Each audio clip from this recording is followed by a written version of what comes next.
was another incredible year for streaming. And as 2024 comes to a close and I make this top 10 list, whoo boy, it was so hard having to whittle down all the amazing shows that came out this year to just 10. Oh, I can't wait to see your own lists and which shows made and didn't make your top 10s. So difficult. Now, here's mine. All right, so number 10, right here, I already had a conundrum. It was going to be Fallout, in fact. But then at the last minute, I had an addition. You'll see what it is, but I was like, oh yeah, that show was this year too. So Fallout fell off. And so that makes Ripley my, just making my top 10 list of the year. And you know what? It really was a toss-up between the two.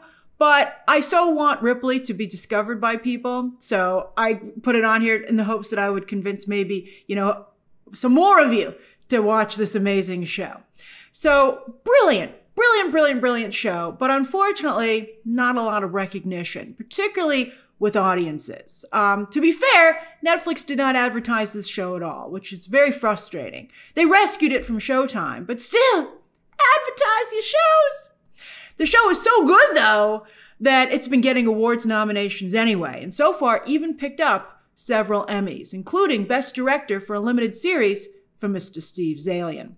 Now, Zaillian, an Oscar-winning screenwriter, is the showrunner here. It's his baby. He directed, in fact, all the episodes, and I believe wrote them as well. And he delivered something truly incredible, and that's an 8-hour Alfred Hitchcock movie. Some of you might not appreciate Alfred Hitchcock. What the what? But for those of us who do, oh, I'm with you. I'm right there with you. This is just so great. Patricia Highsmith was one of Hitchcock's favorite writers, but because of the time that he was making movies, he could only hint at LGBT elements in his own films. By the way, Hitchcock was quite progressive on that front. He doesn't really get any credit for that. Ripley, shot in black and white. Some of Hitchcock's movies were in black and white. He's famous for his glorious color films. But he did some black and white movies.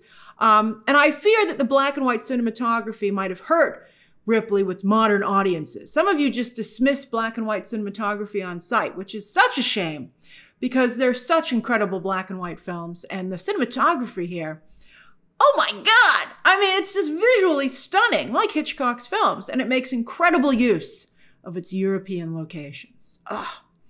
The show starts out with the crime. Ripley, a con man, is extremely clever. And that's another great part of the show, seeing how his cons, big and small, play out. And then it turns into a fantastic cat and mouse thriller with Italian actor Maurizio Lombardi as Inspector Rovini. Oh, that was great. Andrew Scott is remarkable in what for long stretches of time is a one-man show with little dialogue. I'm telling you, it's good. You're not doing this show any favors, Grace. It's black and white with little talking and one guy, but it's amazing. It's so good. Scott is able to compellingly convey Ripley's innermost thoughts, desires, and fears. But Ripley isn't just a gorgeous thriller. It's got a brain, too. It has a lot of meaningful elements to it. It has commentary on the complex LGBTQ experience of that time period, the 1960s. As well as exploration of the class system. Ripley is disgusted that Dickie Greenleaf doesn't appreciate and wastes all the resources that he has been born into. So Ripley decides to take those resources for himself. And the way they work in classic Italian art and this history of a real life artist into it, it's just really, really strong. All right, number 9, House of the Dragon, Season 2. Ooh, a little low for HBO's prestige show, right? But some of you might be like, it deserves lower. It deserves, I think, to definitely be on this list. But Zazie is really putting HBO's reputation through the ringer, not just by forcing it to give up its coveted Sunday 9 p.m. slot to IP shows. They're originally created for Max and have, some of them are good. I can't believe Dune Legacy got renewed. We'll see what the ratings haven't shown up on Nielsen yet. Maybe it's a banger. But anyway, they have limited appeal. They don't generate the same discussion that HBO shows are supposed to generate on Sunday nights. And then also, not only that, but Zazie significantly reduced the budget for House of the Dragon, not only cutting down VFX sequences, but episodes, 8 instead of 10 for season 2. And the result is a show which I think we can all agree is really more of a preview for season 3. Like the last episode of season 2, everybody was like, wow, season 3 is going to be great. But if we ever get it, because of course George R.R. Martin decided to write a letter, which is easier to write than the next book, and I think threw the show behind the scenes into chaos. And so who knows when we're going to get season 3 at this point, which sucks. Episode 4 is probably the only episode that truly delivered this season, and there was hopes that they were going to have at least one more big action sequences. But instead, the much anticipated Battle of the Gullet will have to wait for season 3. It's worth the wait. It's going to be amazing. However, while season 2 was disappointing, it was still so much fun to watch and make fun of the show together every Sunday night. That's right, with streaming and binge watching, we've almost entirely lost that communal experience. But one of the few places, maybe the only place that it actually still exists, is HBO on Sunday nights with just the right show. Oh, how we laughed at Damon in Luigi's Mansion. Or, we agreed that we all hate that bitch, Sir Kristen Cole. And then we couldn't unsee Jace as Derek Zoolander. I mean, it was just so much fun. It was so great. I mean, if you didn't watch House of the Dragon with, keeping an eye on discussions on social media and the discussions we were having as a follow-up, I mean, it was still so much fun. It still was a communal fan experience, and that is great. But while we laughed at House of the Dragon Season 2, we still respect it, at least so far. And hey, as I said, it was a pretty good preview for what looks to be an excellent Season 3, if we ever get it. All right, number 8, X-Men 97. Ooh, X-Men fans have been very excited, but also so nervous about our beloved characters joining the MCU during one of the downtimes of the MCU. You're like, of course this is when we would join, when they don't know what they're doing. So imagine our relief, woo, when we not only got an insanely comics accurate show, I think in part because it spins out of the equally comics accurate Fox animated series from the 1990s, but one of the coolest and most sophisticated shows that the MCU has put out in a long time, maybe if ever. Is that good? Yes, the X-Men have always been an allegory for the persecuted. And X-Men 97 not only didn't shy away from that legacy, but embraced it. What's more, the show is so well done that the usually toxic internet didn't complain or attack it. That's amazing. Showrunner Beau DeMayo so intrinsically understood what the X-Men represent and why they're so beloved. I mean, he recreated iconic comic book panels. Those of us who are X-Men fans were like, we instantly saw it, which was so cool. And even embraced the soap opera element of the X-Men. Oh, they are like forget soap opera, they're a telenova. And then season 1 just blew everyone away. It was just so perfect.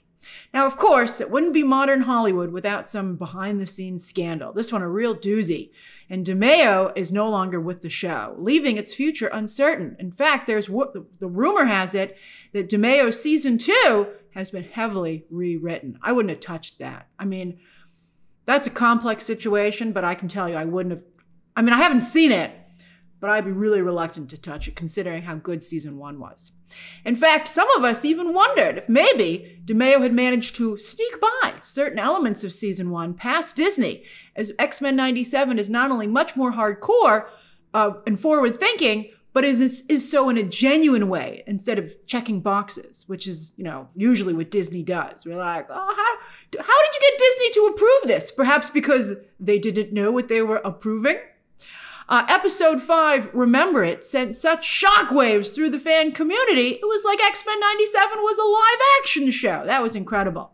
The ratings, though, it never made the Nielsen charts. Ugh.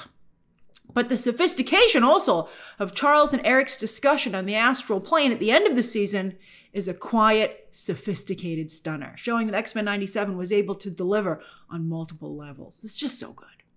All right, number 7, The Penguin. Look how many good shows we have. Look where these shows are ranked.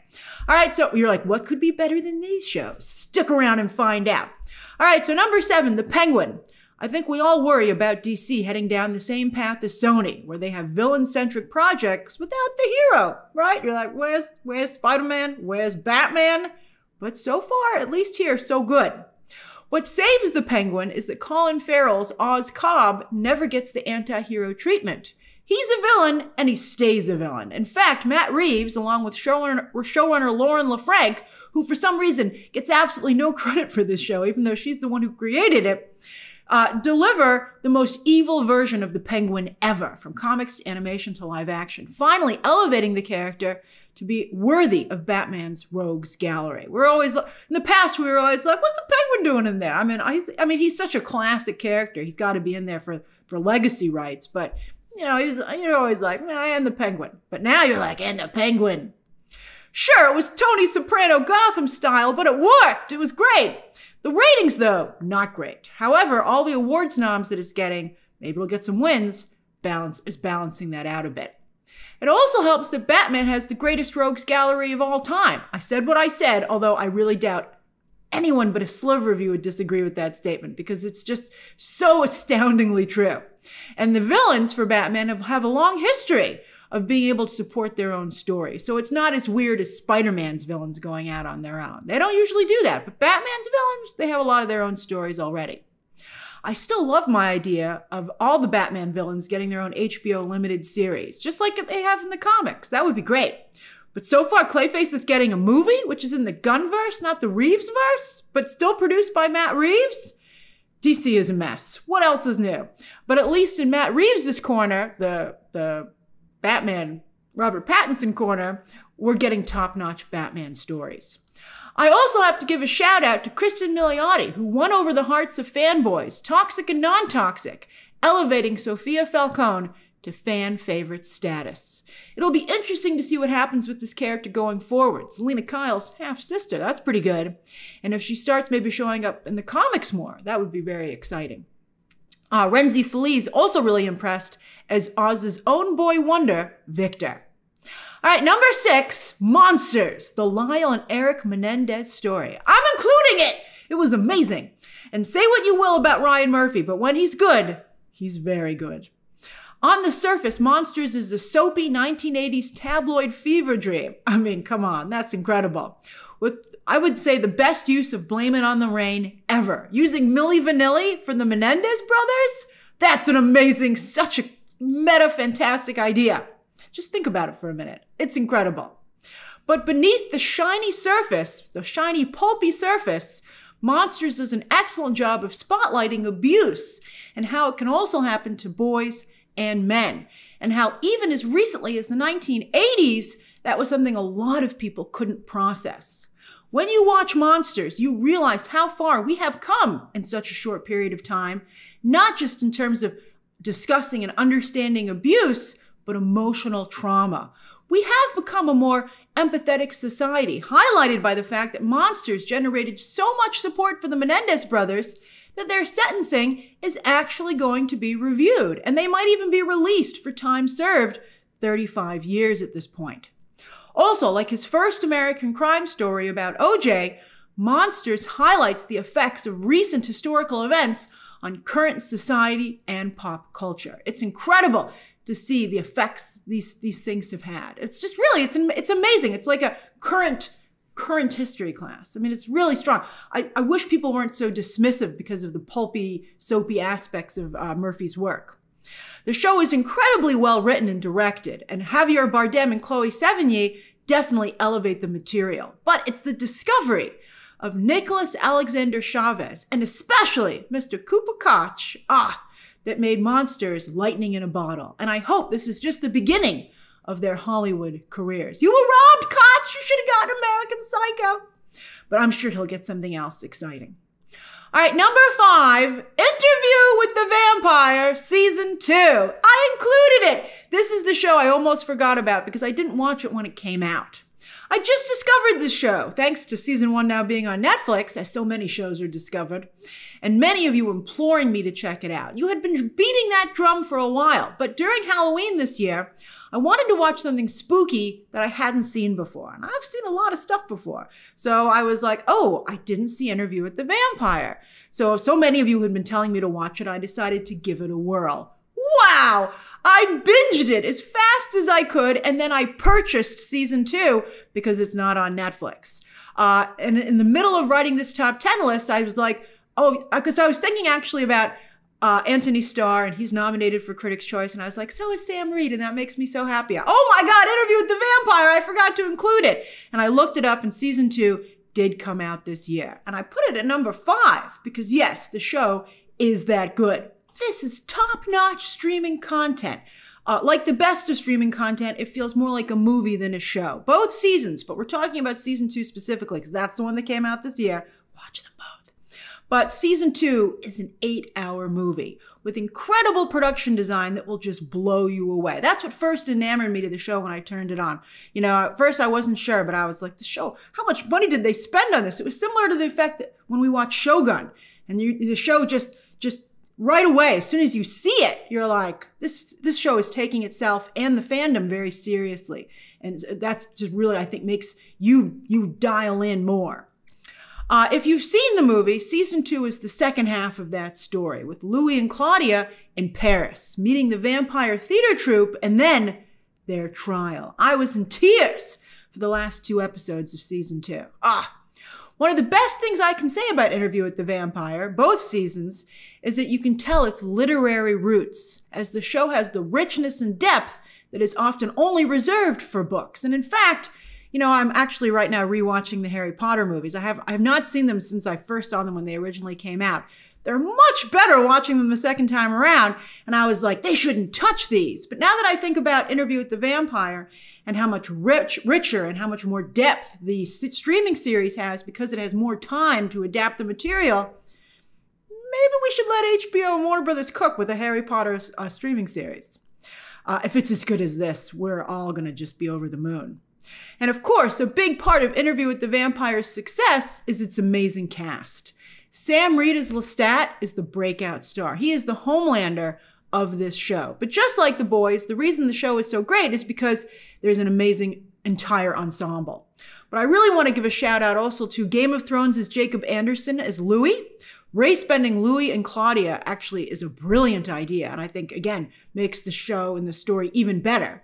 And on that note, also a shout out to Bailey Bass and Delaney Hales, who play Claudia in season 1 and season 2. They had to switch out actresses because Bass got Avatar 2.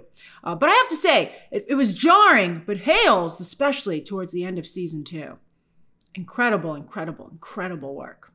And then Ben Daniels makes for a delicious villain as Santiago as well. A must watch, really. And with all the attention that this show has been getting recently, I mean, it's working. Putting it on Netflix is going to, I think, really be what helps this show. You can see the fandom growing. You can see more and more people recognizing that something special is happening here. And season 3 is filming right now, which will focus on Lestat, but also have, you know, it's based on the Lestat book, but it's going to also have other elements. It's going to continue the story, basically. I think it could be big. So get on the train now so you're not left behind when season 3 does drop. All right, number 4, Agatha All Along. Marvel did it! They finally made a show that was able to expand their fan base, but at the same time, that didn't horribly offend their already existing core fan base. Yes, everything the Acolyte got wrong, Agatha All Along got right. And that's largely thanks to Jac Schaeffer. You know, it's interesting, Matt Shakman got Fantastic Four because he directed WandaVision. And you know, I'm not saying he didn't contribute, but I think clearly Schaeffer is the magic ingredient for WandaVision, proven by Agatha All Along's success. Schaeffer's ability to weave complex mysteries that actually have amazing payoffs and also incorporate tons of Easter eggs from comic books and beyond is incredibly impressive, especially considering that she didn't even start out as a comic book fan. You know, so often that's a recipe for disaster. But Jac Schaeffer has stepped into this world and really done it justice, while at the same time elevating it with her unique, different perspective. I can't say enough good things about Jac Schaeffer. And she's also, you know, here's one. She's willing to learn. She recognized some of the criticisms of the few missteps that WandaVision took, some red herrings, some things that didn't pan out. You know, she didn't realize how deep we would dive into the material. So she rose to the occasion. And Agatha All Along is therefore tighter and more potent because there are no loose ends. There's nothing left dangling. But she didn't apologize either. She even brought Ralph Bohner back for a cameo. Also, after a whole lot of queer baiting, Disney does a lot of queer baiting. Disney finally delivered a show with complex, nuanced, and organic LGBT characters and gave them a story that honors their experiences but doesn't entirely revolve around their LGBT aspects either. You know, it sees them as multifaceted individuals and that being just one part of their story. And I think that really allowed for better storytelling, better representation, and broader appeal. Just really, really excellent. Sure, the ratings were not super strong, but they were solid and the online engagement was peak. It created a safe space where the MCU was able to bring in new fans. And because the show was so inexpensive to make, good going, Jac Schaeffer, so smart, rumors continued to percolate of a season 2. Oh, yes, Wiccan. Wiccan. I mean, we all knew he was coming. We were all very nervous. It's a little bit like the X-Men. And I gotta say, Marvel here is 2 for 2. They did an amazing job. Well, we haven't seen live action X-Men, really just yet. But Wiccan was just a phenomenal page to screen transformation. I mean, it was crucial that they get this right, and they did. Again, I think largely thanks to Jac Schaeffer. I mean, it's just amazing. If the MCU had more creatives like Jac Schaeffer, Ryan Coogler, and say Loki's Eric Martin, I think they'd be in a lot better shape overall. All right, number 3, The Boys Season 4. Because of recent political events, I did have to put The Boys up higher on my list than I did in the middle of the year because, oi, do they have a crystal ball over there or what? I mean, wow. Eric Kripke and his team are so keyed into what's really happening in our society that their superhero show finds itself suddenly at the forefront of real life, probably more than they wanted to be. But here they are. I mean, it's just amazing. While most of Hollywood shies away from discussing what's really happening in the world, no one would talk to poor Sebastian Stan about The Apprentice. The Boys embraces it with mischievous glee. It got them in hot water with some fans for season 4 because they kicked it up a notch with their already biting commentary. But the ratings were incredible. In fact, better than the Marvel and DC shows that The Boys lampoons, which is pretty special.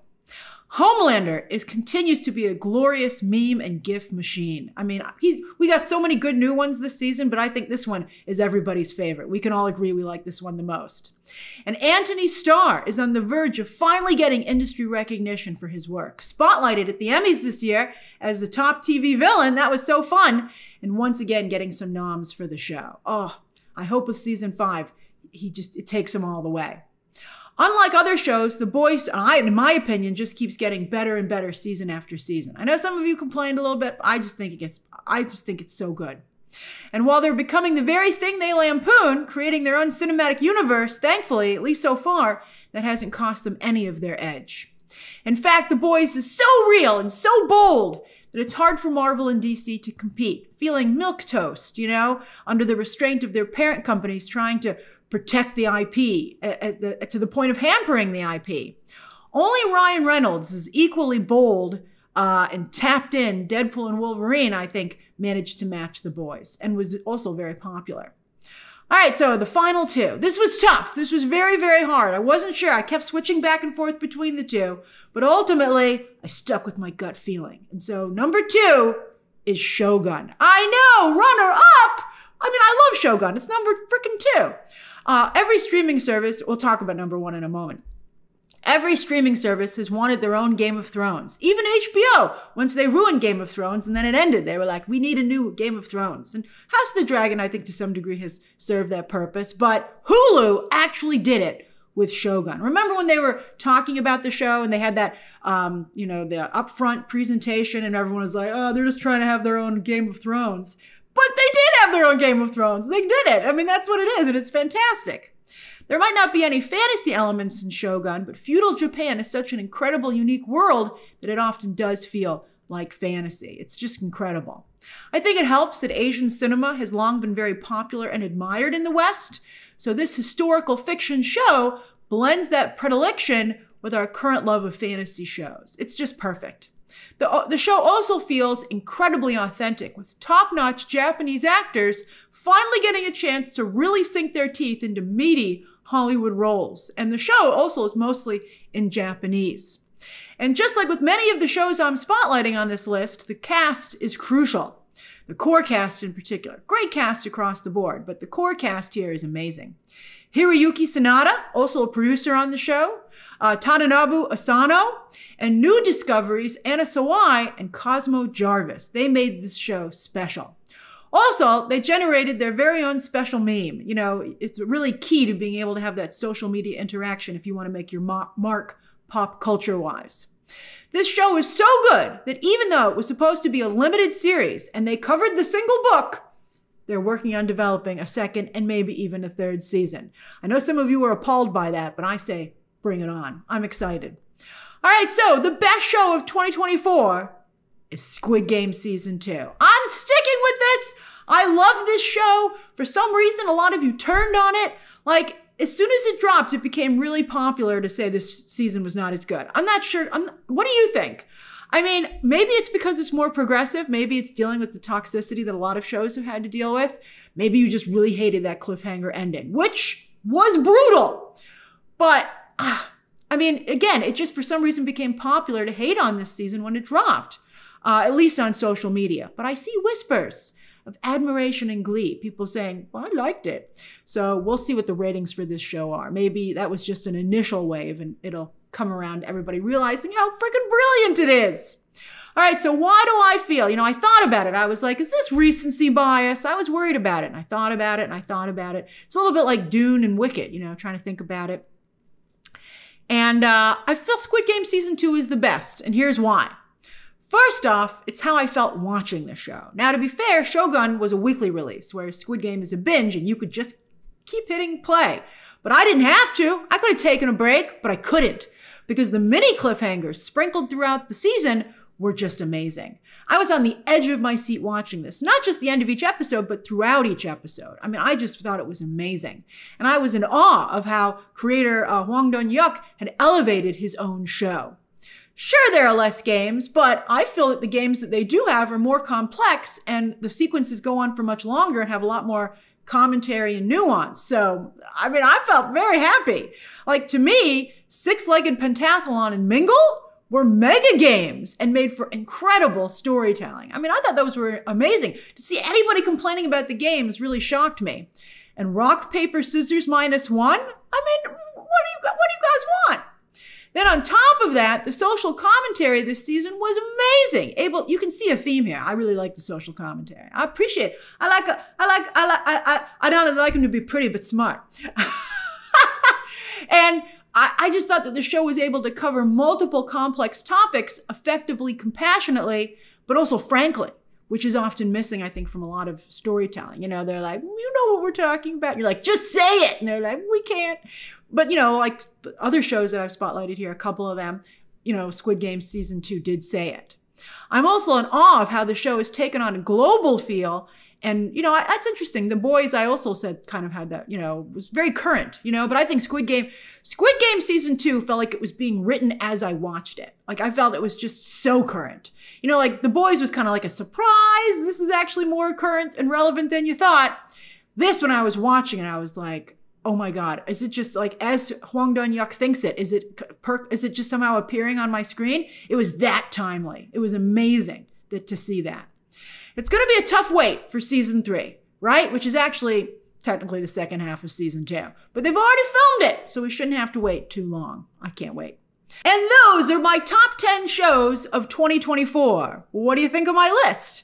Do you think that anything's missing? Do you think anything doesn't deserve to be here? Would you change any of the rankings? And also, did I maybe convince you to check out one or two of these shows that you might have missed, especially the ones that have seasons still to come? You know, get on the, I mean, I'm telling you, these are a hoot. They're so fun to watch. Not only are they good, but they're great fan communities. So come on over so you can be a part of the fun as well. It's a little slow right now with January, so you've got time to catch up. And of course, I'm excited to, again, as I said, to see your own lists down below. Share those lists and thoughts, subscribe today, and of course, as always, you can check out some more videos right now.